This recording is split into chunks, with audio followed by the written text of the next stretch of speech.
generation. Extreme genes, extreme genes. Dates in the Bible don't quite match the marriage certificate. Extreme genes, extreme genes. Uh-oh.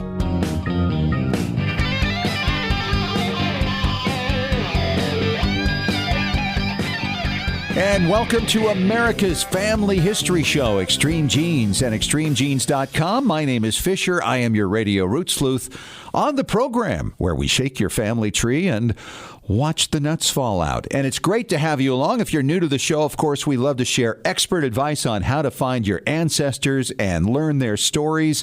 And, of course, hear stories that other people have found as well. We've got Paul Woodbury from Legacy Tree Genealogist, the DNA specialist, coming up. Later on in the show, we're going to do an Ask Us Anything segment with Ron Fox. He is one of the expert finders of everything historical, and he'll have some great advice for you coming up, answering your questions. Hey, just a reminder, if you haven't signed up yet for our weekly Genie newsletter, you can do that at extremegenes.com or on our Facebook page. You get a blog from me each week. You get links to past and present shows and links to stories that you're going to be fascinated by as anyone who's interested in tracking down their family. Right now, it is time to head out to Boston and talk to David Allen Lambert. He is the chief genealogist of the New England Historic Genealogical Society and AmericanAncestors.org. Hello, David. Hey, how are things with you, sir? I am grand and glorious, and I hear you've been celebrating. Yeah. I had a conversation with my mom's first cousin. She's 87, lives out in Alberta, Canada. And she happened to mention, you interested in the family Bible of my grandfather? And I said, pardon? It exists. This is a family Bible that was presented in 1900 to my great-grandfather by his great-aunt, who would have been the sister of my third great-grandfather and daughter of my fourth great-grandparent. Wow, man, hold on, Yep. I got to get my flow chart going. But it's in your family. That's the only thing we need to know, right? Your direct line. It's my direct line. It came to Canada when we came over from England in 1910. Oh, wow. And you're going to have that. How cool is that? Should be a great treasure, and there's family records in it, too, like Christmas for a genealogist. Isn't that fun? And I had a little fun find this past week as well. I was online late one night and discovered that my fourth great-grandparents in Fairfield, Connecticut, one of my Revolutionary Soldier ancestors and his wife, were mentioned in a deed. And they were transferring land to somebody else there, and it mentioned what box this was in a collection. If you've ever been to the Fairfield County Archives there, their museum and history center, it is fantastic. So I made note what it was, looked up the phone number, called the director the next day. She took a picture of the two documents with her cell phone and texted them to me. So I had them in like 12 hours from the moment I found them online. And they each had signatures on them from 1790. I'm thinking, this is fantastic. What an era we live in, you know? Oh, the digital age has made accessibility so much better for people. Well, we have a lot of family histoire news today, so let's get started, David. What do you got? Well, let's dig into our 18th century burnt tavern, which was recently dug up. This is in the town of Brunswick in North Carolina, where British troops destroyed this important port town, and they found in it something about the size of a pea. It was actually a jewel that says Wilkes in Liberty, in regards to John Wilkes, who was a rebel, and this is sort of like a little piece of propaganda jewelry. Yeah, this John Wilkes, he was a member of Parliament in England and supported the American cause, and this little jewel would stay like in a ring, and this is how people would identify each other as belonging to the secret society that wanted to overthrow King George III. How cool is this? It is very, very cool, and something so small could have easily been lost years ago, but now has been rediscovered and has a whole news story about it. You can find that on ExtremeGenes.com. Finding things don't always happen to be with archaeologists. Sometimes it's when you pull down a wall. Betty Sissom, age 89, received a gift of a lifetime. She received her wallet from the mid-1940s that was in her former high school in Centralia, Illinois. Yeah, it had been stolen 75 years ago, and after they took out the money, somebody took it and threw it in like in a heating vent. And so as they were renovating the high school, they found not only her wallet, but like 14 others there. But she's 89 years old and is finding all the old photographs and all the old documents, and she's just having a ball with it. Truly a time capsule brought to you by a thief. Yeah, that's right. Another time capsule I want to talk about actually has to do with something we won't see in our lifetime, Fish, but in 2121, when the folks in Ireland are researching their own ancestors or abroad, the 2021 census has a space where you can write in a message to your descendants. This time capsule is a new thing. I've never seen it on any census before. No. And I think it's something we should do in the American census. Oh, absolutely. And, they're still kicking around what's going to be on that one. So maybe this will be an inspiring idea. I love that. Wouldn't that be fun to supply a note to your descendants for 100 years from now? I actually put a note on the last census to my descendants in the border. Good stuff. Well, listen, going way, way back, a lot of us have European roots, but, they weren't always in Europe. A great story by National Geographic talks about the first Europeans were not who you think they were. The upcoming August issue will talk about roots and bloodlines going from Africa, the Middle East, and the steppes of Russia. You know what the fun part about this story is? It talks about technology has come such a way that you can find a bit of an old skeleton, and for around $500, you get the DNA sequenced. I'm really hoping, Fish, this will not lead our listeners to get backhoes and go visit the cemeteries to get a pit of old great-great-grandma. Yeah, that could be very, very challenging. That is amazing. $500 for a full genome. And then we just got word a little bit ago here about this. The Ukraine and Soviet-era records, including some KGB records, are being opened up online for everybody to enjoy.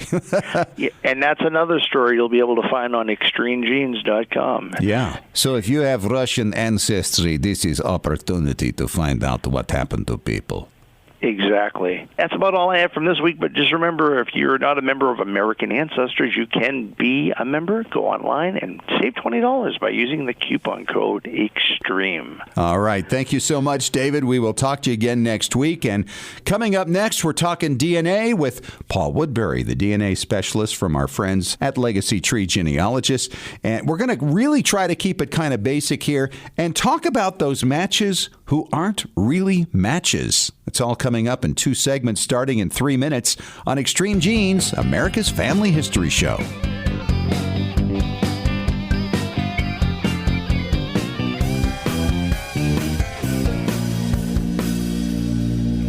Have you hit a brick wall in your family tree? Are you unsure how to use your DNA test results to resolve a research question? Do you want to travel where your ancestors walked and need to find details before you go? Need help joining a lineage society? Whatever your genealogy research question, the answer is Legacy Tree Genealogist. Legacy Tree Genealogist has been helping clients all over the globe discover their story since 2004. Legacy Tree has carefully selected and trained professionals who specialize in hundreds of countries and languages, as well as probate research and DNA analysis. And when you need experts on the ground in the countries where your ancestors came from, Legacy Tree Genealogist calls upon its global network of on-site researchers who know the local language and how to get their hands on the records you need. Legacy Tree Genealogist is the world's highest client-rated genealogy research firm and is recommended by genealogy industry leaders worldwide, including MyHeritage, 23andMe, and more. Request your free quote today at legacytree.com. That's legacytree.com. Whether you're new to family history, a seasoned pro, or you simply miss the event in Salt Lake City, now is your chance to connect at Roots Tech London. That's right, the world's largest family history conference is expanding to London, October 24 through 26. Join us for 3 huge days of discovery and make connections to your past. Enjoy world-class entertainment, interactive booths, and hundreds of hands-on classes. Oh, and did I mention that world-famous entertainer Donny Osmond is one of the featured keynote speakers. Purchase your 3-day Roots Tech London pass today. Passes start at only £49. Learn the latest about DNA, explore recently released record sets, and interact with exciting technology. Join the excitement, join the fun, discover your family. Discover Roots Tech, October 24 through 26 at the XL London. Register today at rootstech.org/London. Genies, it's Fisher with a thanks and a shout out to members of our Extreme Genes Patron Club. We are blessed to have so many friends of the show supporting Extreme Genes. Monthly contributions start at just $1 and go up to the cost of a couple of really tasty large smoothies with added fruit. just $8. Patron Club member benefits include early podcast access, and our special bonus podcasts include photo experts, legal experts, DNA specialists, and so many more. You can even get expert advice on specific questions you're struggling with in your family history research. So go to patreon.com/extremegenes and get signed up. That's patreon.com/extremegenes. Now, I know those smoothies would taste great, but they're not nearly as satisfying as discovering your family. The choice is yours. So get signed up right now. We look forward to helping you out. And thanks for supporting Extreme Genes.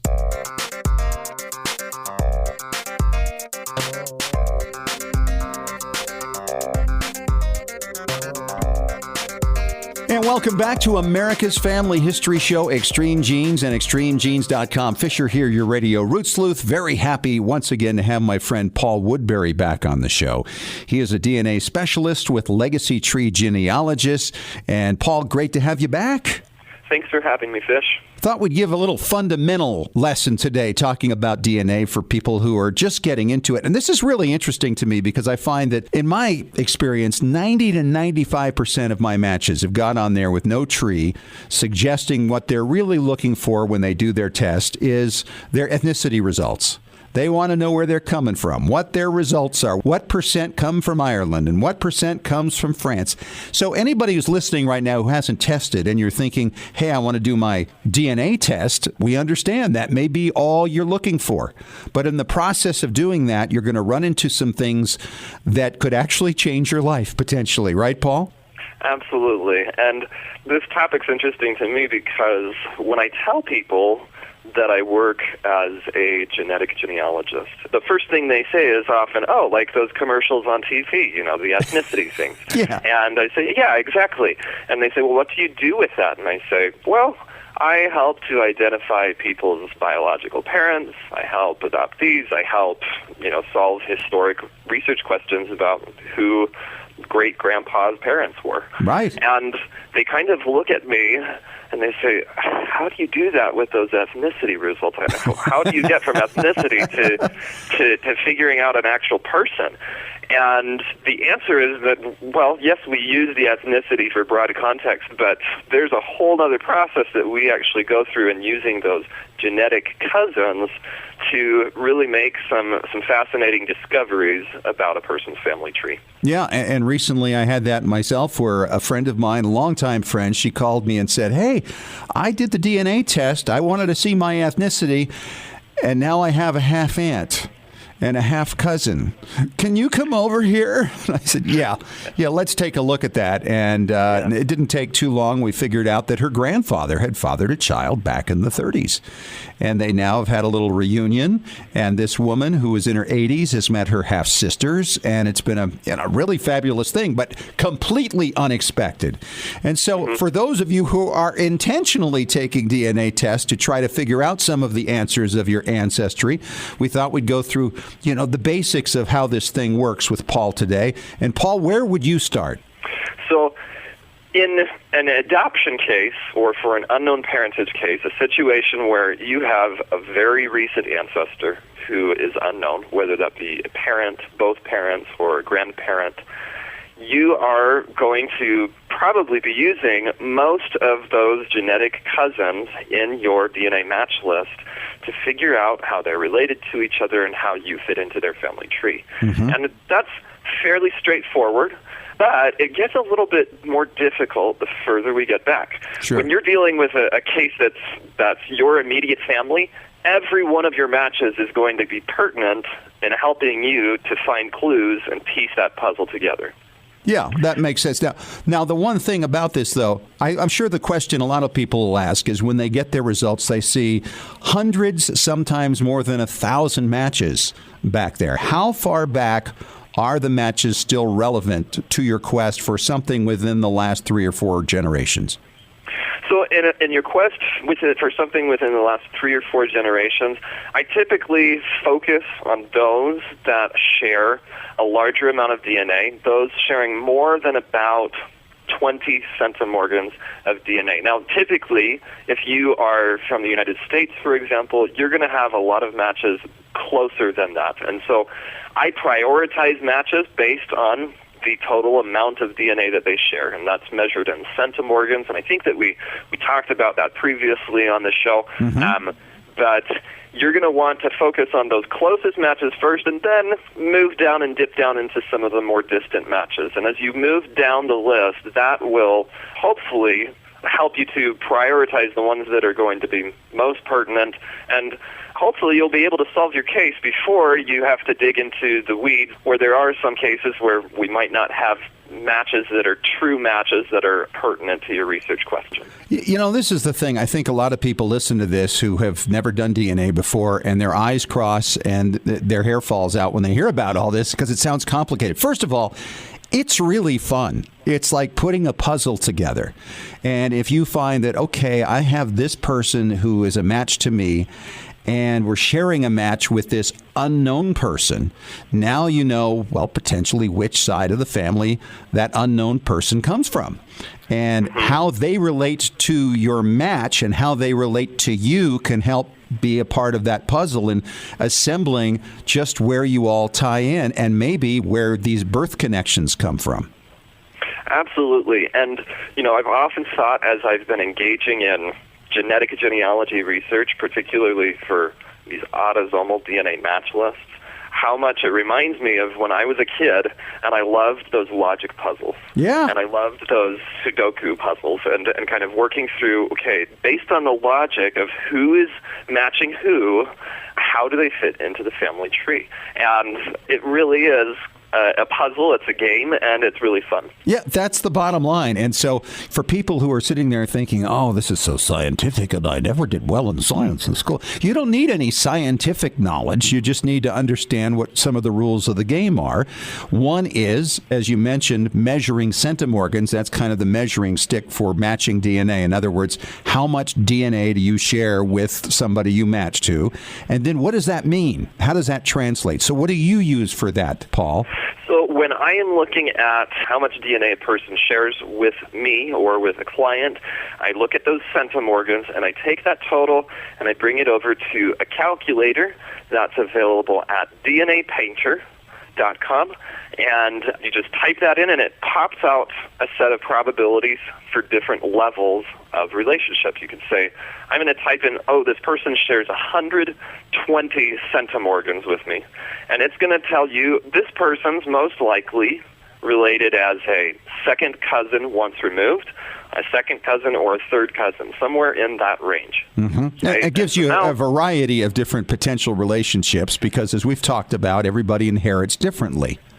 Yeah, everybody inherits differently, and there's a little bit of overlap between these relational levels. So a person sharing 120 could be a second cousin, they could be a second cousin once removed, or they could be a third cousin, but one of those is going to be more likely than the others, and the other ones are still possible, and so you just kind of have to weigh your options there and consider that evidence within the context of any other information that they provide, their family tree, their age, any surnames that you recognize, how they might fit into your family tree.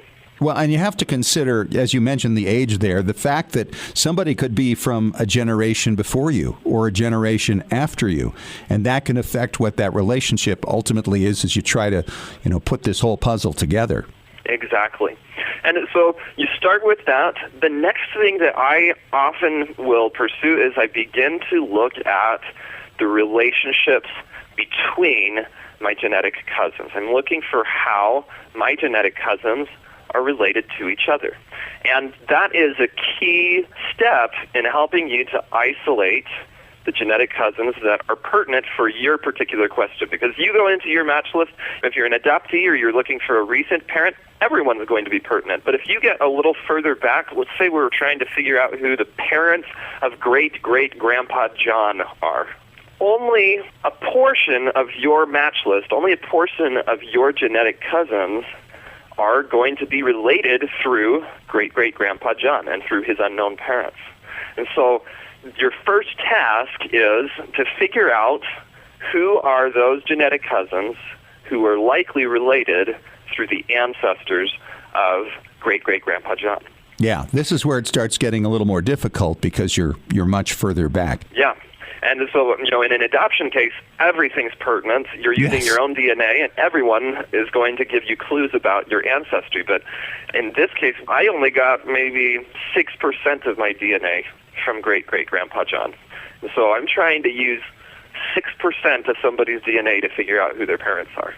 One thing that you do in order to figure out who is pertinent from your list is you search for other people who descend from great-great-grandpa John. Who are the other people who also inherited DNA from great-great-grandpa John? And so first we look for who has already tested that also descends from that individual. If you don't find any, then is a great opportunity to go and search for some more people who descend from great-great-grandpa John and invite them to perform DNA testing. Because what that's going to do is when we have a group of people who all descend from the same person, who is our research subject, then we can begin to look who are the people who share DNA with at least 2 or 3 descendants of great-great-grandpa John. The next step that you want to pursue after you've got that first group of people, you may have identified people who are related to the descendants of great-great-grandpa John. But if great-great-grandpa John only had one wife, then all of those descendants are going to be related to her too. That's right. So your next step is to figure out, of those people who match multiple descendants of great-great-grandpa John, which ones are related through his wife's family, and which ones are the leftovers. Who are the people who are left over? And those leftovers are the people that you want to focus on because they are probably related through the unknown ancestors of great-great-grandpa John. A great break point right here. We're talking to Paul Woodbury from Legacy Tree Genealogist. How to do it, how to find those matches, how to use them to solve your long-time cases. We'll continue in 3 minutes on Extreme Genes, America's Family History Show.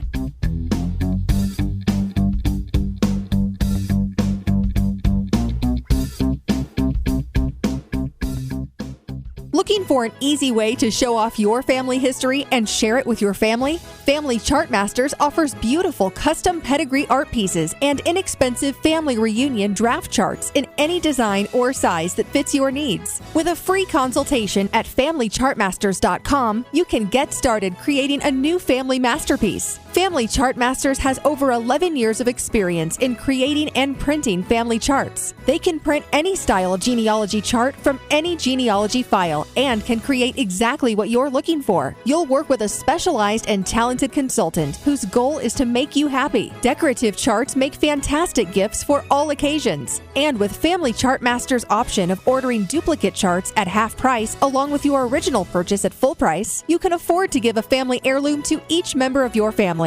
Contact Family Chartmasters today at FamilyChartmasters.com for your free consultation. Family Chartmasters will give the greatest care to your family history. Scientific studies have proven that youth who know even a little bit about their family history perform better academically and have a greater sense of personal confidence and stability. Genealogy is its own incredible superpower that arms our children with super strength. But how do you get your child or grandchild interested in studying their family history? That kind of stuff is just for grandmas, right? Not anymore. ZapTheGrandmaGap.com leaps the generation gap in a single bound. Author Janet Havorka provides you with useful and timely advice on helping the young people in your life become engaged in their own family history. Janet has an entire collection of books to inspire the young and the young at heart in fun, interactive ways. She also offers creative tips and advice on her blog and in her free weekly newsletter. Stop by ZapTheGrandmaGap.com today to sign up for Janet's free email newsletter with 52 weeks of easy tips, free downloads, and order your set of resource books and workbooks.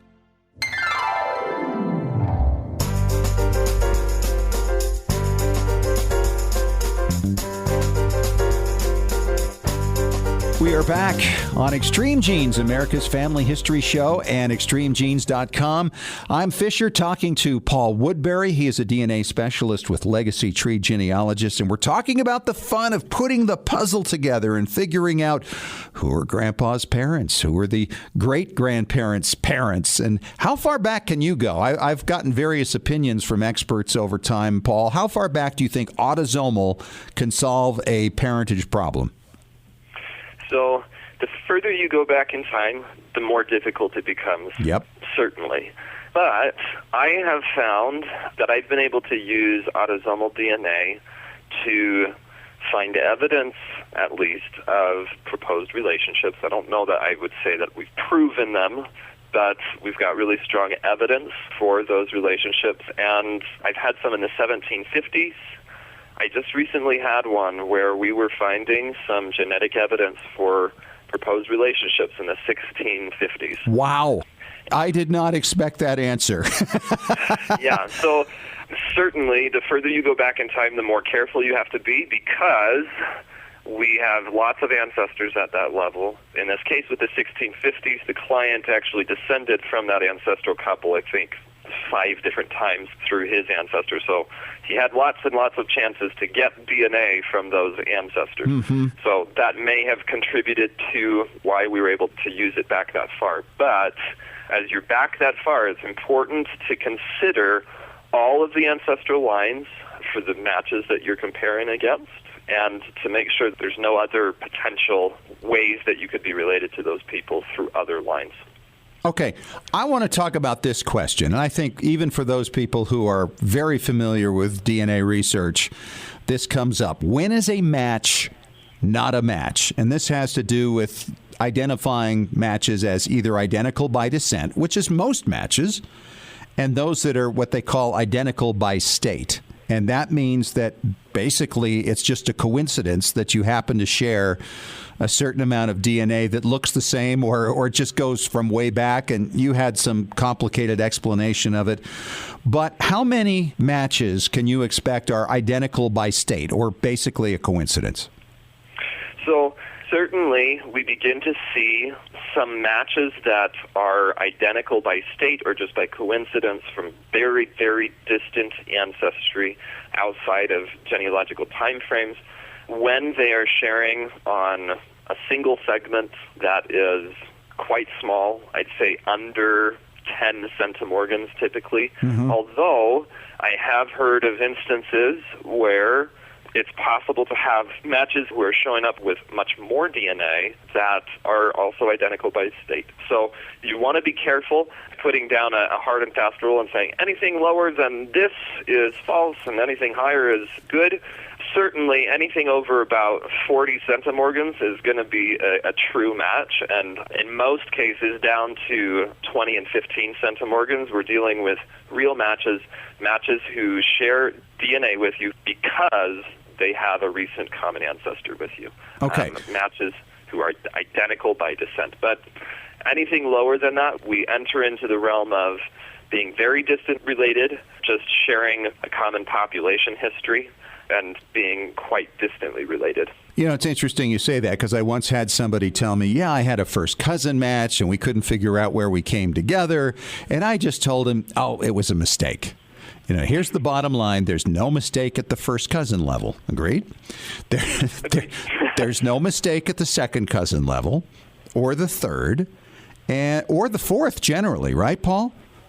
Fourth, generally, there are some exceptions, but yeah, typically, if they're an estimated fourth cousin or closer, they are going to be related within a genealogical time frame. Right. And then you start getting beyond that, you might pick up more and more of these identical by state matches, and they're not exceptionally helpful to you, are they? They can really throw a wrench into your research. They can, yeah, they can, particularly if you've got a lot of them and they form a nice cluster. Sometimes they don't tie in. They're the puzzles with the missing pieces. Yeah, right? Well, so let me ask you this. Periodically, I see these long lines of shared matches, and I don't know where any of them fit into any of my lines. And I'm thinking, well, is it possible for somebody who is identical by state to share that many matches with me? It's possible, and one of the reasons for that is because some of these identical by state segments, or segments that are small, are from very distant ancestors that may have been quite prolific. And so there's lots of people sharing on those particular segments. Sometimes companies can refer to these segments where lots of people are sharing as pile-up segments. They're segments that are shared with many members of the population, maybe because of a very prolific ancestor, maybe from a very distant ancestor, or maybe because it's a conserved sequence that is evolutionarily advantageous, that just continues to get passed on, and our biology just holds on to it. So there are certainly situations where you may have a segment that you share with tons of people. Just because you share it in common with lots of people doesn't mean that it's necessarily identical by descent, that you'll be able to identify the common ancestor who was the source of that DNA. So this is perhaps why when I go through all these various trees, I can't find anybody in common among any of them many generations back. Yeah, and that sometimes does happen, typically at lower levels of sharing. Right. So you're talking about, if you're on Ancestry, the 5th to 8th cousin matches. Typically, but I have seen it in 4th cousin matches as well, 25, 30 centimorgans as well. But not very commonly. Not very commonly. It's much more common in that lower range of matches. It's good to know that some of these matches might not be matches, right? And you have to start to consider what these numbers are and go, okay, well, maybe I just put that aside for the time being until I can really prove that this is real, what I'm looking at. Yep. So, Paul, do you have any idea when Ancestry is going to actually tell us how many centimorgans we share with matches and our matches share with each other? Because we're only seeing it to us as it stands right now. That's true. So we only see it to us. There are some ways that you can get some hints or clues regarding shared matches. So we know that if you and one of your genetic cousins have a shared match at Ancestry, what that indicates is that all three of you share at least 20 centimorgans with each other. So we know that you share at least that much. Now, it could be that, I share 20 centimorgans with person A, and they share 120 centimorgans with person C, and the person C shares 50 centimorgans with me. And that would be useful information. There's no way to find that out right now at Ancestry. But we do know that we share at least 20 centimorgans between all of us. Right. And anything beyond that, it just doesn't show up as a match. But there are other services that do let us see that, among them GEDmatch and MyHeritage. Exactly. And 23andMe also will indicate the amounts of DNA shared between you and shared matches with a genetic cousin. So that is very useful information. I don't know if Ancestry plans on sharing that information in the future. If they do, I'll be very happy. If they don't, I'll still be happy with what they are providing us, that we can use that for family history. Well, research. they've certainly provided a lot, not to mention the fact there are, like 15 million testers on there right now, far bigger than anybody else in the world. Yeah, just by size alone, we can get some great benefits by testing at Ancestry. And at each of the companies, each company has its pros, its cons, its strengths and weaknesses. He is Paul Woodbury, DNA specialist at Legacy Tree Genealogist. Thanks so much, Paul. Always great chatting with you. I always learn something, and I hope you have a great summer. Thank you. And coming up next, it's an Ask Us Anything segment with the finder of all finders, Ron Fox. He's got some great tips for you coming up in 3 minutes on Extreme Genes, America's Family History Show.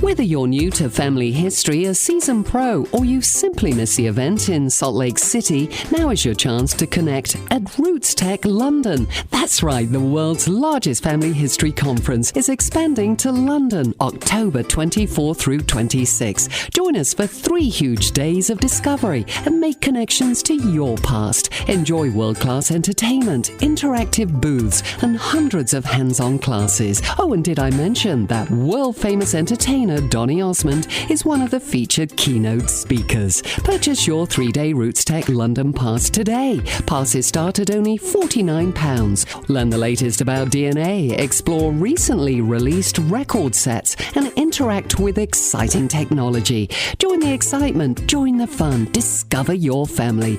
Discover Roots Tech, October 24 through 26 at the XL London. Register today at rootstech.org/London. Genie's, it's Fisher with a thanks and a shout out to members of our Extreme Genes Patron Club. We are blessed to have so many friends of the show supporting Extreme Genes. Monthly contributions start at just $1 and go up to the cost of a couple of really tasty large smoothies with added fruit. Just $8. Patron Club member benefits include early podcast access, and our special bonus podcasts include photo experts, legal experts, DNA specialists, and so many more. You can even get expert advice on specific questions you're struggling with in your family history research. So go to patreon.com/extremegenes and get signed up. That's patreon.com/extremegenes.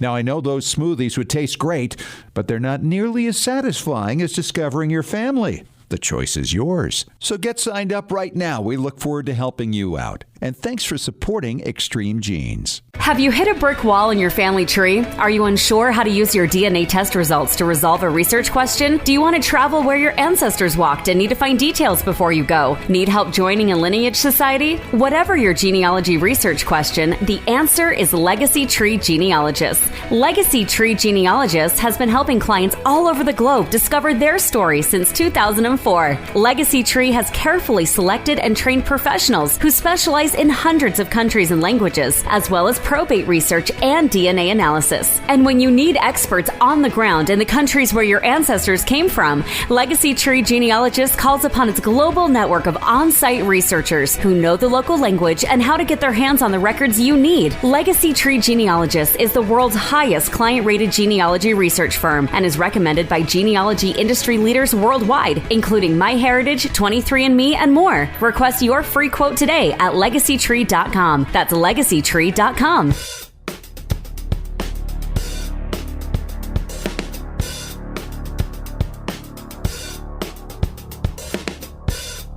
We are back. It is America's Family History Show, Extreme Genes, and extremegenes.com. Time once again for our Ask Us Anything segment of the show today with Ron Fox.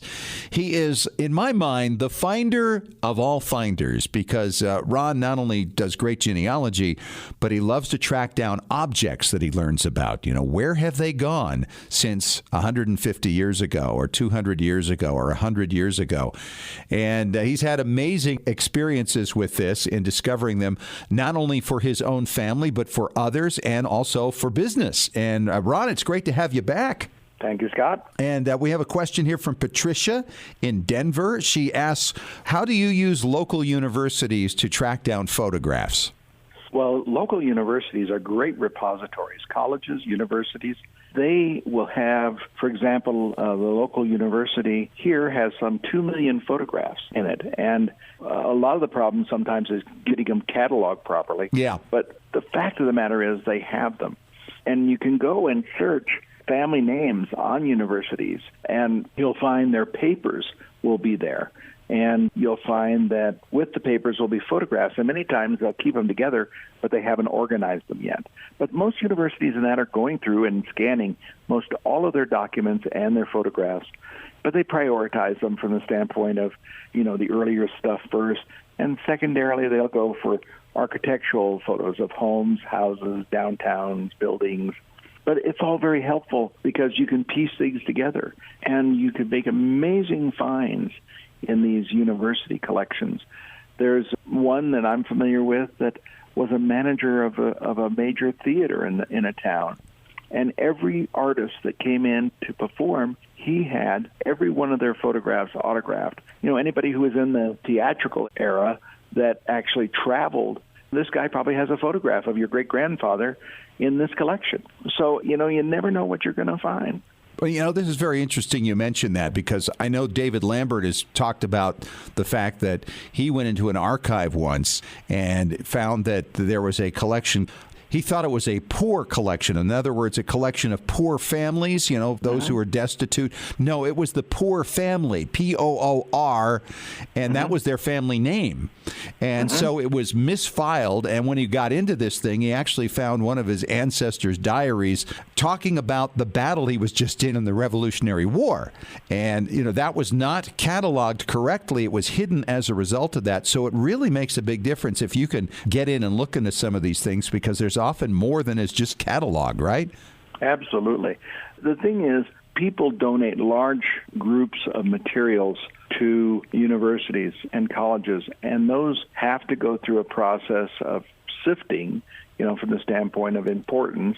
Is this person was an important person in the community, or was he just a citizen that wanted to give their scrapbooks and their other papers that may be associated with their life, or family Bibles, or whatever they may be?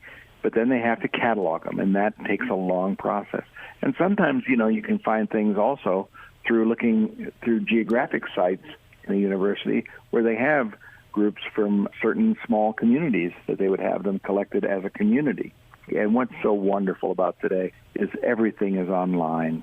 You finally have to go to the place, where it's being held at a college or university. But just being able to go into a register and take a look at the holdings of a college or a university and how they organize it, and pulling up a name, or even picking up a neighbor's name if you knew there was a prominent neighbor, and the neighbor might have had a journal and talked about his neighbor who was your relative next door. You just never know. All right, Ron, I'll tell you what, we're going to take a break. And when we come back, I want to talk about the specific process of identifying an item from way back and how you find where that is today within maybe somebody's household.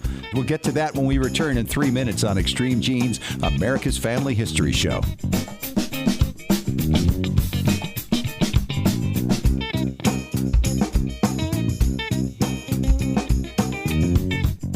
Looking for an easy way to show off your family history and share it with your family? Family Chartmasters offers beautiful custom pedigree art pieces and inexpensive family reunion draft charts in any design or size that fits your needs. With a free consultation at FamilyChartmasters.com, you can get started creating a new family masterpiece. Family Chartmasters has over 11 years of experience in creating and printing family charts. They can print any style genealogy chart from any genealogy file and can create exactly what you're looking for. You'll work with a specialized and talented consultant whose goal is to make you happy. Decorative charts make fantastic gifts for all occasions. And with Family Chartmasters' option of ordering duplicate charts at half price along with your original purchase at full price, you can afford to give a family heirloom to each member of your family. Contact Family Chartmasters today at FamilyChartmasters.com for your free consultation. Family Chartmasters will give the greatest care to your family history. When was the last time you heard your grandmother's voice or saw your family enjoying life back in the 1950s or 60s? If the reason is you haven't known what to do with your old recordings, videos, and films, here's your answer. The Multimedia Center in Salt Lake City. We brought in a video project to the Multimedia Center, and overnight they duplicated it to DVD so we could meet our deadline. The Multimedia Center, 2870 East, 3300 South, Salt Lake City. Open Monday through Friday, 10 to 6. Call 801-483-1717 or go to transferduplication.com. Genies, it's Fisher with exciting news. The Weekly Genie, the official newsletter of Extreme Genes, is here. It's your Monday morning briefing on what's happening in the world of genealogy and family history and on Extreme Genes. Get all the details of jaw-dropping stories of discovery and keep up with the latest techniques in family history research.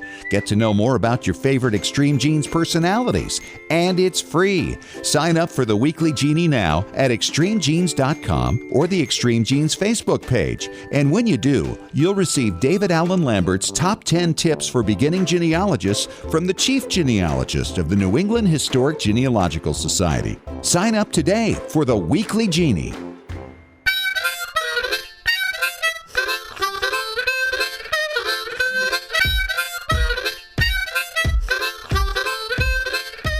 Hey, back at it for our final segment this week of Extreme Genes, America's Family History Show. It is Fisher here with Ron Fox, who is a specialist in tracking down items and photographs and information in unique ways. Often items he discovers through his research from 100 years ago, 150 years ago, 200 years ago, and then he tracks forward to find out where they are today. And we're not talking about just libraries and archives. Often it's just somebody's home, right, Ron? That's right. You know, you hear in families all the time about Aunt Betsy's silver set, or you hear about Grandpa's old gun, and you really wondered what happened to that, you know? So the best way to do it is you track it down. A lot of times you can use family histories that are printed. Other times you can go to Ancestry or Family Search or any of the others. You can find and pick up a name, and then you think, but how could I find it going forward? You get to a person from the 1940 census, and then what do I do from there? Well, then you go over to the newspaper services, and those newspaper services will pick up their deaths, their daughter's wedding, the birth of a son, and you just keep going, following the newspapers down generation after generation. And soon you can go to a white pages service or something else, and you'll find a relative or you'll find that individual, and you pick up the phone and you call them. I mean, I tried to track down a photographer from the 19th century to find any of his rare photos with another family member, and I went down to great-great-great-grandchildren. And I was successful in finding that one of them had one photograph that he had taken.